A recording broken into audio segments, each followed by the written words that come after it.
Hi everybody, it's Az here from Heel vs Babyface with AZCHATS episode number 58. Quick recap, AZCHATS videos, the more podcasty type of video as opposed to a visual video. There's something for you to listen to as opposed to watch. So if you do want to stare at the screen, there might be something there, there might not, but this is the perfect opportunity for you to step away from the keyboard, crank up the volume in the background, and let me massage your inner ears, okay? Also, it may contain fruity language, i.e. language of an adult nature, i.e. swearing. So if you are offended by any of this, just don't watch it. Simple as that. And for everyone that complains about this opening of the video, tough fucking shit. Get over it. Right. I have thousands upon thousands of people subscribing every month. I get new people watching these videos. I have to lay down the ground rules. What's a minute of your time? Get over it. Soft apiths. Right. Now then, I'm going to go into the title of today's video. I think it's pretty self-explanatory, but it's called In Defense of Cataclysm. And I'm talking about World of Warcraft's expansion, the third expansion, Cataclysm, because I think this expansion gets a really bad rep, and there's easy ways to understand why it gets a bad rep, and I'm going to go into that in the video as well. But there's a few things which I need to lay out there, okay? There's a few things which I need to say so we kind of understand the ground rules of where this video is going to go. So, number one, I am not in any way, shape or form saying that Cataclysm was an amazing expansion and it was just as good as Wrath of the Lich King or the Burning Crusade, because I don't believe it was. I definitely do not believe it was. I don't think it reaches those types of heights which those expansions really did. Also, I'm not going to be using the argument of hindsight. So you're not going to hear me say stuff like, well, because of what we have now in Warlords of Draenor, or because of the way things happen in Mists of Pandaria, it now appears that Cataclysm was yada yada yada. Because that isn't a fair argument either. I want to deal with Cataclysm as its own separate entity. Mists of Pandaria was its own separate entity, and Warlords of Shitenor is its own entity as well. So the gift of hindsight is not a way to construct an argument, because if somebody could bottle hindsight and sell it, there would be a gazillionaire. Because this is how we learn, this is how we begin to correct our mistakes, is by making them. Is by making the mistakes, learning from that procedure, hopefully adapting, and then we can look back and use that gift of hindsight. So yeah, I'm not going to use that kind of argument. They're cheap arguments as well. No, I want to deal with Cataclysm as its own individual, insular expansion. And as previously mentioned, there was a lot wrong with it. Look, you know, Cataclysm had a lot of problems, but it's the bad rep which it gets, which I think exacerbates them. I think it's the bad rep that it gets that kind of blows things a little bit out of proportion. But to kind of go into a defense of something, I also have to play the other side of the coin.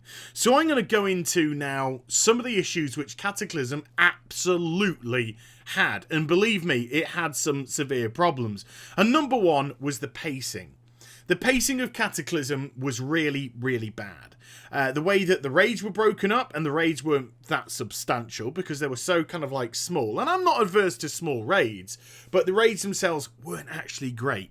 If you've got smaller raids and the bosses are fantastic, nobody bats an eyelid.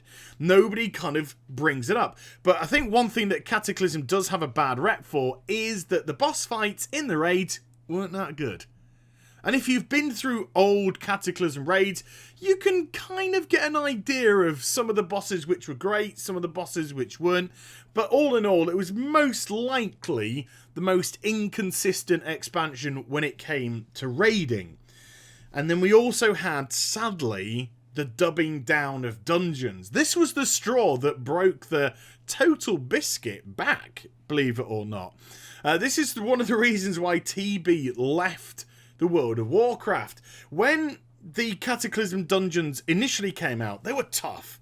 They were hard, and they required just people to coordinate and cooperate with each other. You couldn't face roll stuff, you had to think about it, and when it came to boss mechanics, you had to be wary.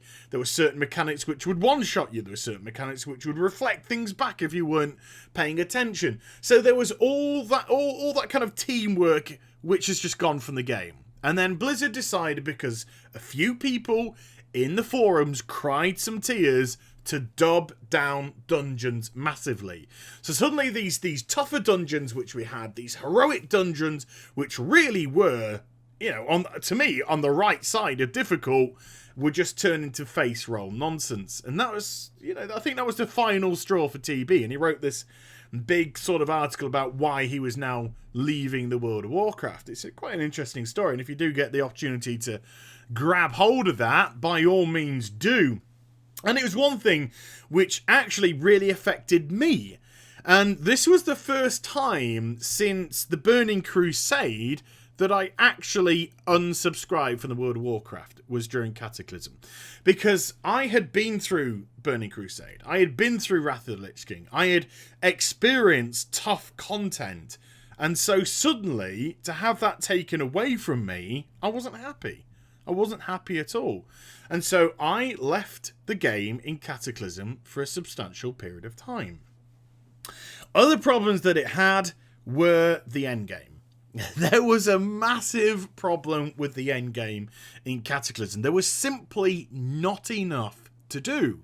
There was not enough choice and there was not enough diversity. And then if we link that to what I've just been talking about the dungeons being dubbed down, when you could kind of face roll through them with absolutely no kind of effort whatsoever, you got all that you could get from them, gear-wise, reward-wise, with justice points, with honor points, valor points, whatever, etc. And then there was nothing really for your main character to do. So Cataclysm became the expansion where main characters didn't really play huge amounts of part in it. It really didn't. Unless you were using that main character to raid with, you were jumping from alt to alt to alt to alt to alt if you were wishing to remain subscribed to the game. It was where you kind of lost literally lost the identity of what your character was.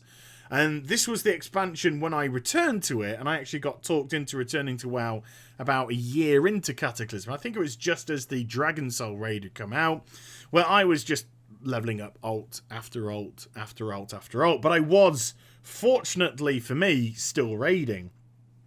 It also dissolved guilds. Because of this introduction into guild leveling and the way that guilds had this new system, we saw the development of a lot of spam guilds, a lot of toxic guilds that were simply dragging people into them so they could earn themselves money. The guild leaders were then leveling them up to 25, grabbing as much money as they can, then selling the guilds for a huge profit, kicking everybody out and giving it to somebody else, rinse and repeat, rinse and repeat. So something which had been a main core feature of the World of Warcraft, which was the social interaction, suddenly we found ourselves where social interaction just wasn't even an issue, wasn't even beginning.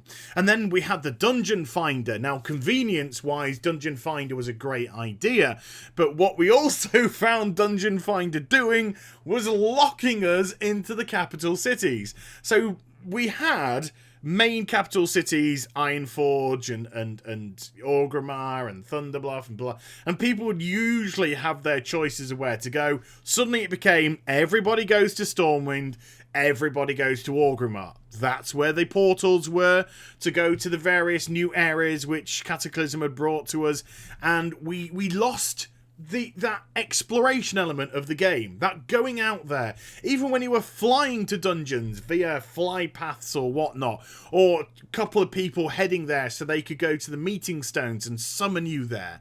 All that was gone. It was just sit in the capital city, wait for the queue to pop. And of course, that in an MMORPG, although convenient, takes so much away from the game.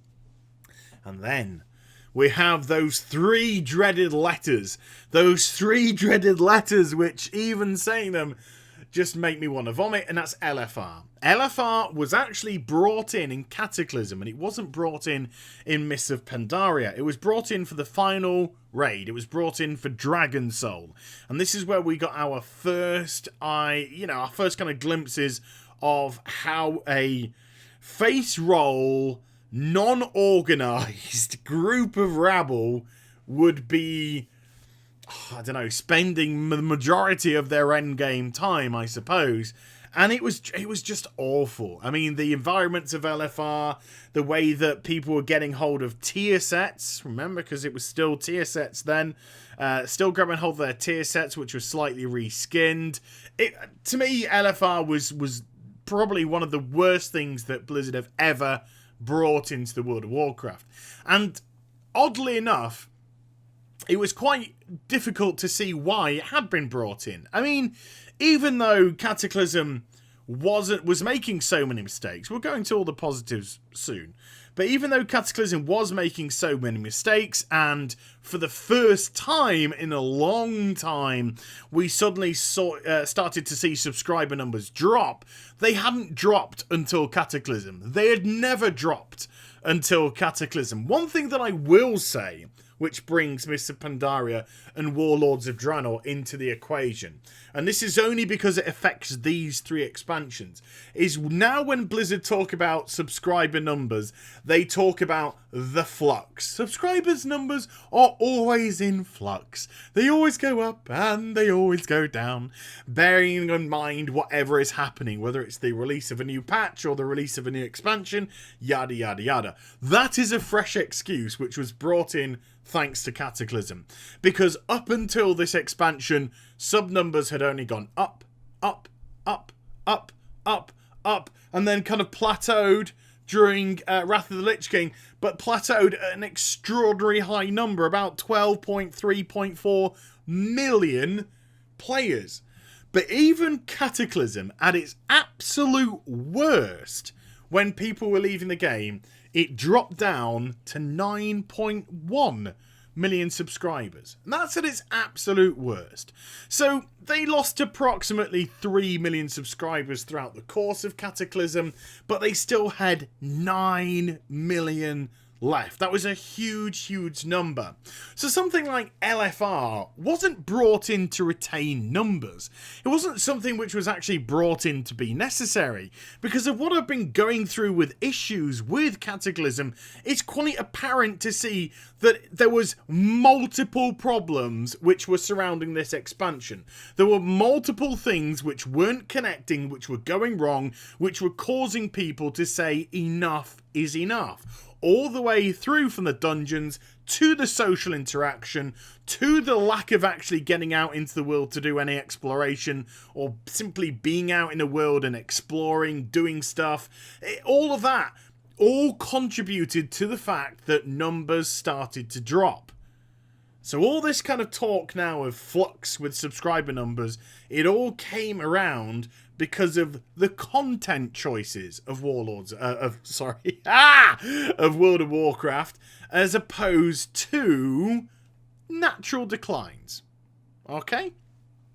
Now, there were a couple of other things. I mean, we had the huge gap between the final patch 4.3, I believe it was, until 5.0, and that kind of stuff. And that was another issue which was causing problems with the World of Warcraft. There was a huge gap in the final patch of Wrath of the Lich King, from ICC being released up until Cataclysm coming out. But even in that huge gap, even with the 12.3 odd million subscribers that the game had, Blizzard decided to throw Halion into the mix just to give us something to do. A single boss encounter, which could be pugged. I don't know how many people actually saw, but, you know, World of Warcraft wasn't losing numbers. And in actual fact, due to the fact that people were kind of moaning, saying, you know, ICC, we like it, but it's been with us for a long time now. Can we have something else to do, please? The Blizzard devs actually turned around, this is a true story, during these days, and they said, if you're not happy, go play something else. That's what they actually said. If you're not happy, go play something else and return back to the World of Warcraft when we release the new expansion. It was something along those kind of lines. Such was the popularity and such was the strength of the World of Warcraft. And also, if you look at Wrath of the Lich King as a complete entity, there was so much to do anyway when it came to endgame. So, you know, you had other stuff which you could, in theory, get on with, even if it wasn't raiding. So, going back a little bit, those are kind of like some of the major issues which plagued Cataclysm. But look, it wasn't all bad. And in actual fact, the problems that it had, if we now go into the defense of Cataclysm, we're actually going to see that there was so much to this expansion, but it was just slightly mishandled. Alright, there were just a few things which kind of, although it was a really cool idea, suddenly didn't quite hit the mark for whatever reason. But let's go into stuff which absolutely 100% hit the mark.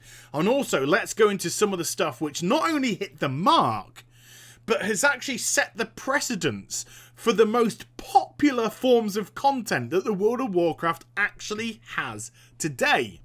So if I were to say, in the last two expansions, Mists of Pandaria and Warlords of Draenor, which are the most successful features, you would laugh and you go, as you can't say Warlords of Draenor, you fool, it's fucking shit. And you'd be absolutely right. So let's get rid of Warlords of Shitenor and let's talk about Mists of Pandaria. What were some of the best pieces of content in Mists of Pandaria? Well, let's look at 5.2. Possibly the best patch, I believe, that the World of Warcraft has ever created. You had the Isle of Giants, which was a specifically designed grind area. That is what that island was there for.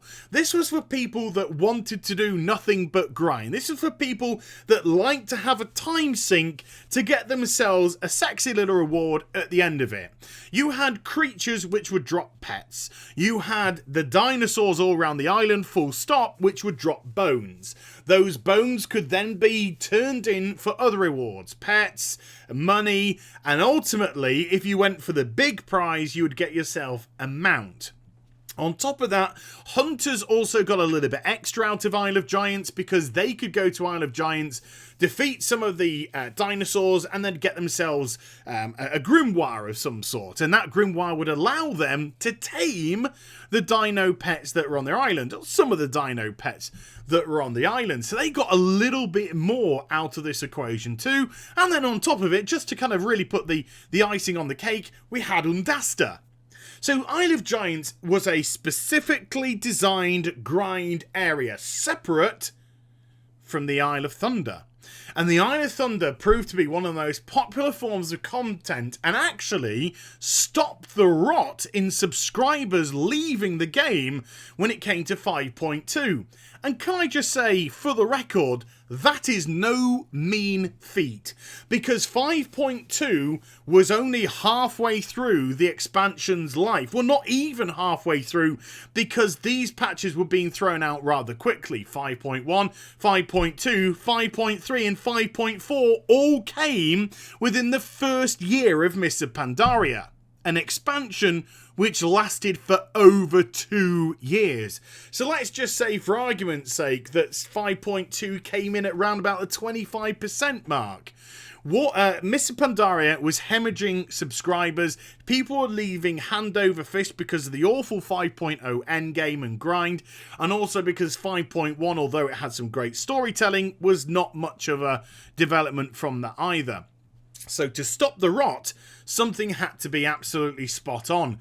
And it was the diversity that it brung. It brought this fantastic area, this fantastic island that had development, that had the right balance of dailies, that had rare creatures, that had farmable objects, that had some cool fishing functions, that had segmented areas that all had their own separate identities. So why am I talking about this when I'm talking about the defense of Cataclysm? Well, the Isle of Giants and the Isle of Thunder, and then moving into patch 5.4 and even going into Timeless Isle, all derived from one form of content which came in Cataclysm, and that was Tol Barad. Tol Barad was brought into the game as a PvP zone. It was very cleverly done because, as opposed to what we'd seen in previous expansions like Wrath of the Lich King with Wintergrasp, we had actually seen now a PvP area segmented into two major functions. We had the battleground, and then separate from the battleground, we had the Isle. We had the Isle that was broken up into segmented areas where we had daily quests to do there, and if you were on a PvP server, you could do these daily quests while getting involved in PvP activities, and if you were on a PvE server, you weren't bogged down by that. If you wanted to flag yourself and say, hey people, let's have a rumble in the jungle, then you could absolutely do that. But if you just wanted to utilize the area as a segmented PvE area, it could be done. And Tol Barad was one of the absolute huge successes of Cataclysm, and it acted as a blueprint that brought around the Isle of Giants, that brought around the Isle of Thunder, and brought around Timeless Isle. That was the blueprint with which they constructed some of the best forms of content that they'd ever done in the game. So what else did Cataclysm bring to the table? Well, to me, Cataclysm will forever be known as the expansion which filled in the missing jigsaw pieces to the puzzle of Azeroth. Suddenly, zones which had been inaccessible for years now, and we'd gone through 2 expansions plus the vanilla of the game, were filled in. We had Hyjal, a zone which we'd only ever seen in part if we'd gone into the Caverns of Time and done the Assault on Might Hyjal raid. On top of that, we had Oldham, an area which was blocked off from Tanaris, which we knew there was a zone beyond there. We knew something existed beyond the southern point of Kalimdor, and yet we could not in any way, shape or form get across, unless you glitched of course, but there would be nothing for there to you to view. And then finally, the biggest puzzle which we'd always had was Gilneas. The gate of Gilneas had been blocked off, and unless you were a mage and could use your blink glitch to get through, there was no way to see what was beyond that point. But these were filled in. Oldham was an awesome zone. It looked beautiful and it had some great storylines inside of it. Hyjal, people are a little bit up in the air about whether it's a yay or a nay, but it was great to see it finished. It was great to be able to go into it and see how things had changed from the raid. And Gilneas, well, the problem with Gilneas was this was an area, and this to me was a form of content which just wasn't utilised outside of one of the best starting zones that the game had ever seen. I absolutely defy anybody to tell me that the Worgen starting area and the Worgen starting quest lines isn't one of the best forms of content that the World of Warcraft has produced. The problem was, of course, that when you left it, they didn't do anything with it. So when you went back in, yeah, you'd have a little bit of questing if you were a member of the Horde, but other than that, it was quick in, out, put the kettle on. It was a little bit like ships passing in the night when I wanted to spend the night there and make love to it. It was a zone which should have been utilised at endgame by Blizzard, and it wasn't. This should have been a level 85 area with whatever forms of content they could put there. So that was a missed opportunity and nothing more. But starting wise, Gilneas was absolutely phenomenal, and also when you put those 3 zones together, Oldham, Hyjal and Gilneas, they finished an incomplete Azeroth. And why was this Azeroth incomplete and completed in Cataclysm? Because they brought flying.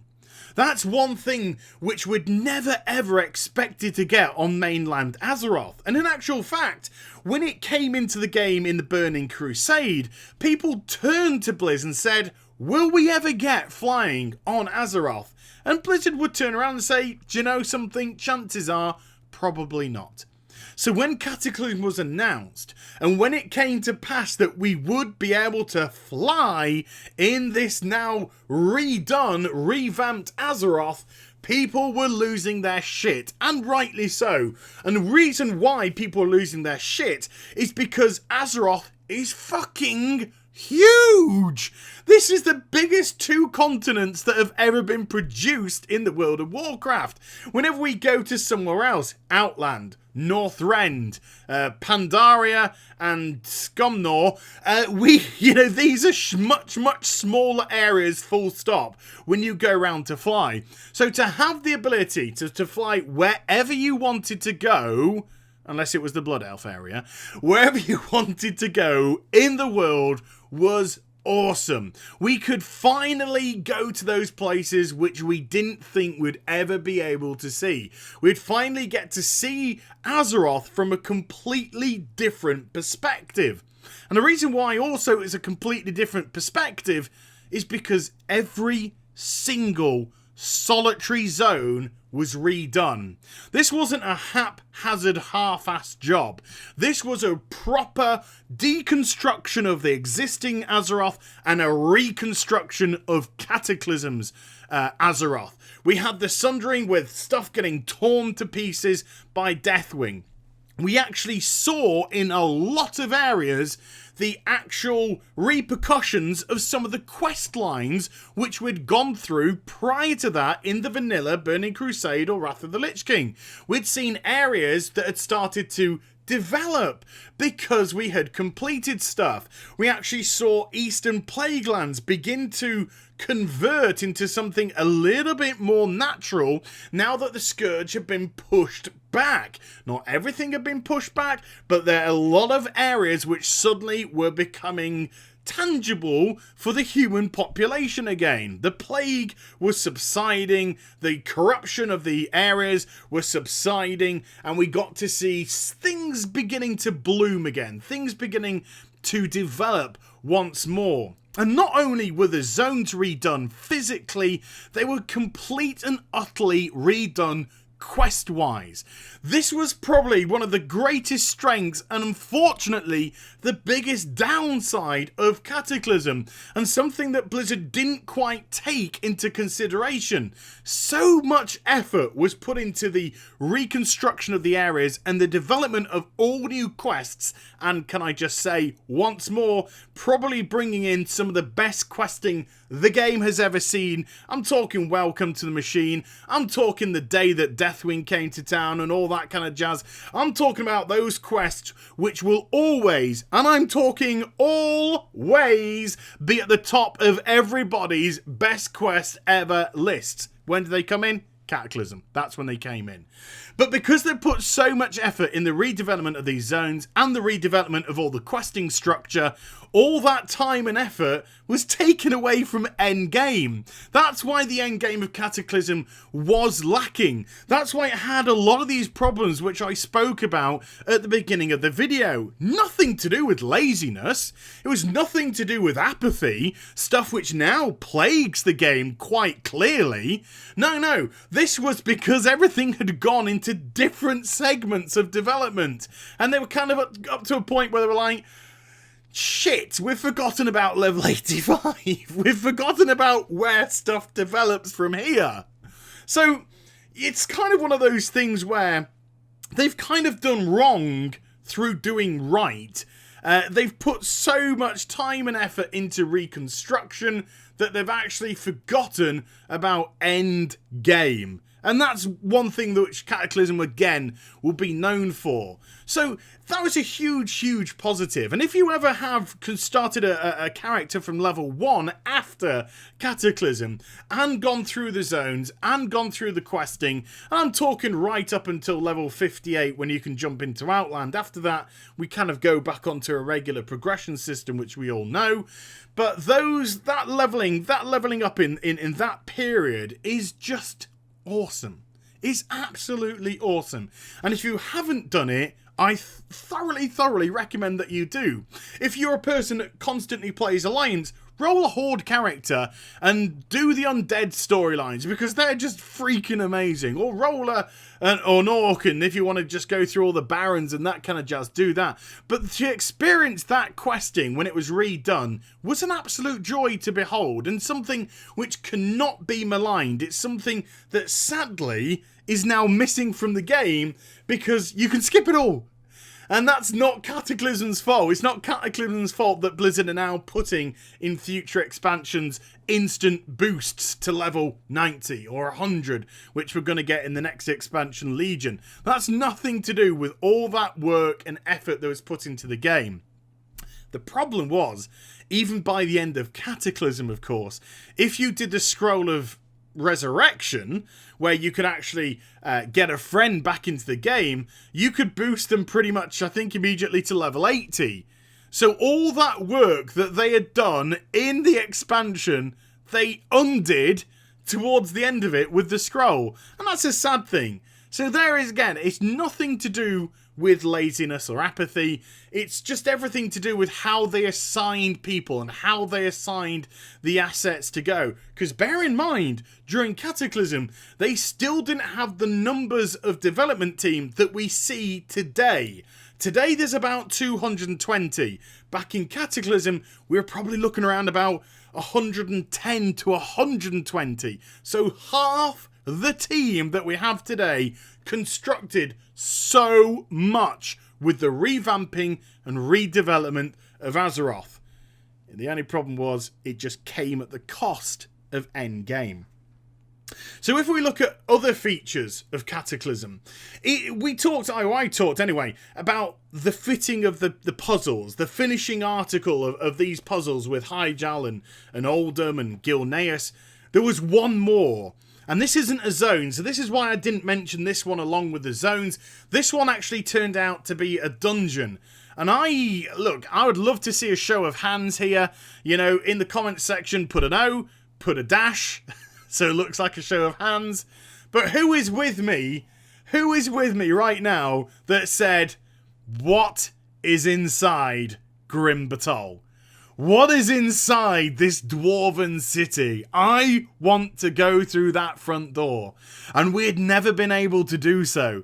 In Vanilla, in the Burning Crusade, in Wrath of the Lich King, we could only go to the door of Grim Batol, knock, and never get an answer about what was inside. But that was all to change in Cataclysm, as Grim Batol was one of the 14 dungeons that this expansion had. Yes, 14 dungeons.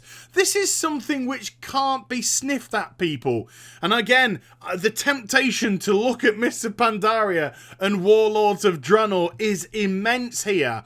But if we go to the other side, because like I said, hindsight, it's an easy thing to bottle up once you've gone through it.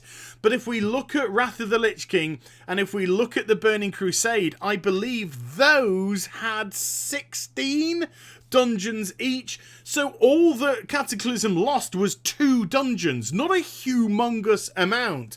But when those 2 dungeons, didn't really count for too much, and the dungeons that they did bring in had things like Grim Batol that did answer things that were the questions which we had about that place. And can I just say, I think Grim Batol is a fucking awesome dungeon. I like the fact, sure, it looked very much like Ironforge and all that kind of stuff, but it was a dwarven city. We expected it to. But what was inside with all the Twilight cultists and all that kind of jazz, I thought was awesome. I love the flight at the beginning where you're using the drakes to bomb stuff. It was a very clever dungeon. I thought it rocked. Fuck you if you didn't. Don't give a shit. But we also had places which weren't getting used brought back into the game. Now, we had Zulaman and we had Zul'Gurub. We had these raids which were no longer being utilised. Zulaman had lost the ability to get the mount from it because that left when the new patch came in. So that was always against the clock if you wanted to get the Amani war bear, which I got. Woohoo! But they were now brought, as opposed to being raids, to dungeons. So we got to go back into these areas that were been revamped, that had had new bosses put in, especially Zul'Grub, that had been completely redone from that kind of scratch area. And Zul'Grub not only was a dungeon, but there seems to be a lot more going on. We had the special boss if you got into archaeology and all that kind of stuff. We also had a lot of questing that surrounded those as well, which really just made those dungeons a little bit more, tangible. They formed a link for us to actually do these things. They didn't just go, hey, look, 2 Zulaman dungeons, Zul'Grub dungeons, go do them. No, they crafted a whole storyline based on it to make us feel connected to the content that we were doing, that culminated in us going into those dungeons. Very cleverly done, very well done, great rewards as well, and they also acted as fantastic catch-up mechanics for people that had left the game, i.e. sods like me, that came in and suddenly jumped into these places and managed to get myself geared ready for end time. Oh, end time. That's a very nice link that you just did there, because end time were the 3 dungeons, can I just say this once more, the 3 dungeons which were brought in at the final raid. There was no... I'm going into the future again, aren't I? No, this was one thing, this was one trend, again, let's go to Wrath of the Lich King, that continued. The ICC raid brought in the final raid plus 3 dungeons to go alongside it. Cataclysm did exactly the same. Although Dragon Soul raid wasn't as long as ICC, they still brought in 3 dungeons. The storyline surrounding those 3 dungeons was better expressed than the ones in ICC, and again, acted as a catch-up mechanic for people that wanted to go into the Dragon Soul raid. So 14 dungeons in Cataclysm was a huge amount of dungeons still to do in the World of Warcraft. And on top of that, there were 6 raids. Although I've been through the fact that there was also a great fluctuation as regards to the quality of the bosses, there was still 6 raids which brought in 32 bosses. So there was at least those elements to go to. And I prefer smaller raids myself. I don't like this long raid system that we have now. I'd like to see it go back to a more kind of 4-boss, 5-boss, single boss raid. Just little nuances like that that break up the kind of structure that we have in today's. Cataclysm to me is a very bizarre expansion, and I mean bizarre in the fact that if we were to flip it on its head, if we were to have at the top of the tree at endgame all the effort that they put into the reconstruction of Azeroth and the reconstruction of all the questing system, and then at the bottom was the effort that they put into the endgame, we'd probably have the greatest World of Warcraft expansion that there's ever been. So the problem with Cataclysm was the allocation of the assets. It was the allocation of what people were doing. Because sadly, I don't think that many people actually experienced the leveling up process that they brought into the game. I thought they had an idea that if they revamped all of Azeroth and they revamped all of the questing system, then lots more people would say, let's roll a new character, let's roll an alt. And I think they didn't expect what we got, which was most people to say, fuck you, this is my endgame character, this is the character which I'm going to continue to play, where's my endgame content? And of course, all the effort had gone into constructing other things. Although there were great shining pockets, still a lot of dungeons, even though they've been dubbed down. Tol Barad being an absolute shining light into content which is now revered as probably some of the best content that we know in the World of Warcraft, at least when it comes to PvE. And of course your PvPers had their own raid area and they had their own fight area like Wintergrasp that took them into a zone that they could get PvP gear for. You had the makings of what could have been a phenomenal expansion. And it's not, I'm going to have to repeat this, but it wasn't down to lack of effort and it wasn't down to apathy. I believe every single solitary person that worked on Cataclysm worked their ass off. I can literally not describe to you how excited I was to be watching those Total Biscuit videos where he was showing off the new revamped zones. I couldn't tell you how I was thinking, oh my god, don't they look amazing? I can't wait to get my characters into this place. And lo and behold, when they actually came to pass, I realised I wasn't actually going to be visiting these places because I was going to be playing my Warlock, which was level 80. So where I was going to go was Stonecore and Hyjal and Oldham and those zones, the 5 new zones which they brought in.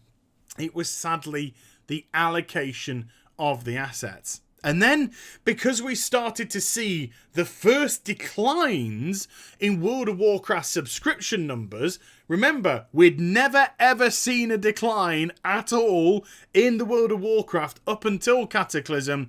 I think we started to see some horrible knee-jerk reaction from Blizzard. We started to see the construction of LFR. We started to see the dubbing down of content in an effort to try and retain people.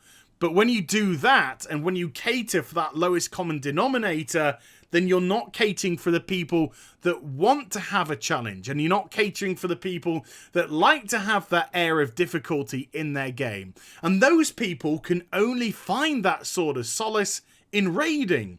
And if they've had enough of raiding, bearing in mind the length of time that the World of Warcraft was even going up into Cataclysm, there's a lot of burnout there and people are looking for alternative forms of content. So I think it really gets a bad rep, Cataclysm. I think it was a misunderstood expansion. It wasn't an expansion that started the decay.